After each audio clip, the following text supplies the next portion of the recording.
నరసరావుపేట పాత government hospital నందు కీర్తిశేషులు శ్రీ నాగసరపు రామారావు ధర్మపత్ని నాగసరపు సుబ్బరత్నం జ్ఞాపకార్థం ప్రతి నెల 9వ తేదీ గర్భిణీ స్త్రీలకు అన్నదాన కార్యక్రమం నిర్వహిస్తున్నట్లు మాజీ మున్సిపల్ చైర్మన్ నాగసరపు సుబ్బరాయ గుప్తా తెలిపారు.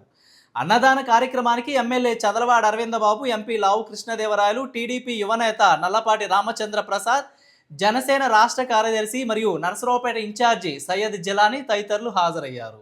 మన నరసరావుపేట పాత గవర్నమెంట్ ఆసుపత్రిలో గర్భిణీ స్త్రీలకి మా నాన్నగారు నాగసరపు రామారావు గారు, మా అమ్మగారు కీర్తిశేషులు నాగసరపు సుబ్బరత్మ గారి జ్ఞాపకార్థం ఈరోజు వాళ్ళ చెకప్కి వచ్చిన గర్భిణీ స్త్రీలకి అన్నదానం జరుగుతుంది. ఈ కార్యక్రమానికి ముఖ్య అతిథులుగా మన నరసరావుపేట పార్లమెంట్ సభ్యులు గౌరవనీయులు లావు కృష్ణదేవరాయలు గారు, అట్లాగే మరొక ముఖ్య అతిథి మన నరసరావుపేట శాసనసభ్యులు గవర్నర్ డాక్టర్ చదలవాడ అరవింద్ బాబు గారి చేతుల మీదుగా ప్రారంభం జరిగింది. అంతకుముందు కోవిడ్ ముందు 5 సంవత్సరాలు ఈ అన్నదాన కార్యక్రమం గర్భిణీ స్త్రీలకు ప్రతి నెల కూడా 9వ తారీఖు చేపట్టాం.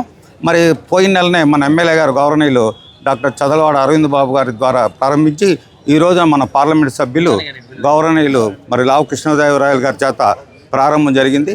కాబట్టి ఈ కార్యక్రమాన్ని ప్రతి ఒక్కళ్ళు చెకప్ వచ్చిన గర్భిణీ స్త్రీలు ప్రతి నెల 9వ తారీఖు ఈ కార్యక్రమం జరుగుతుంది. దీన్ని అందరూ కూడా ముఖ్యంగా ఉపయోగించుకోవాలని కోరుతున్నాం. ఎందుకంటే మా తాతగారు కీర్తిశేషులు నాగసరపు సుబ్బరాయ శాస్త్రి గారు 1930లని గవర్నమెంట్ ఆసుపత్రిలో ప్రసూతి కేంద్రం కట్టించారు. అంటే అప్పుడు ఎవరు పుట్టినా కూడా గవర్నమెంట్ ఆసుపత్రిని ప్రసవించేవాళ్ళు. సంక్రాంతి శుభాకాంక్షలు. ఈరోజు ఈ కార్యక్రమంలో అరవింద్ బాబు గారిని, మమ్మల్ని, జిలానీ గారిని, రామకృష్ణ గారిని, రాము గారిని అందరినీ కూడా భాగస్వామ్యం చేసిన సుబ్బరాయ గుప్తా గారికి ప్రత్యేకంగా ధన్యవాదాలు తెలియజేసుకుంటా ఉన్నాం. మంచి కార్యక్రమం. పాత గవర్నమెంట్ హాస్పిటల్లో ఇలా భోజనం అన్నదానం చేయటం అనేది ఇక్కడికి వచ్చే పేషెంట్స్ ఎటువంటి ఇబ్బంది పడకుండా ఈ కార్యక్రమం చేస్తూ ఉన్నారు. అందరికీ తెలిసిందే, ఈ హాస్పిటల్తో పాటు కొత్తగా మనం హాస్పిటల్ కూడా కట్టుకోవడం జరిగింది. అలాగే మరొక క్రిటికల్ కేర్ హాస్పిటల్ కూడా మనం కట్టుకోబోతూ ఉన్నాం. మెడికల్కి సంబంధించి ఒకప్పుడు ఎక్కడికో గుంటూరుకి వెళ్ళాల్సి వచ్చేది, అటు కాకుండా ప్రతి ఒక్క స్పెషాలిటీ కూడా ఇక్కడ ఏర్పాటు చేసే కార్యక్రమం చేస్తూ ఉన్నాం. దాంట్లో మరొక ఏదైతే ఈరోజు అన్నదాన కార్యక్రమం చేస్తూ ఉన్నారో అదొక మరొక ఫెసిలిటీ కూడా ఈరోజు స్టార్ట్ చేశారు.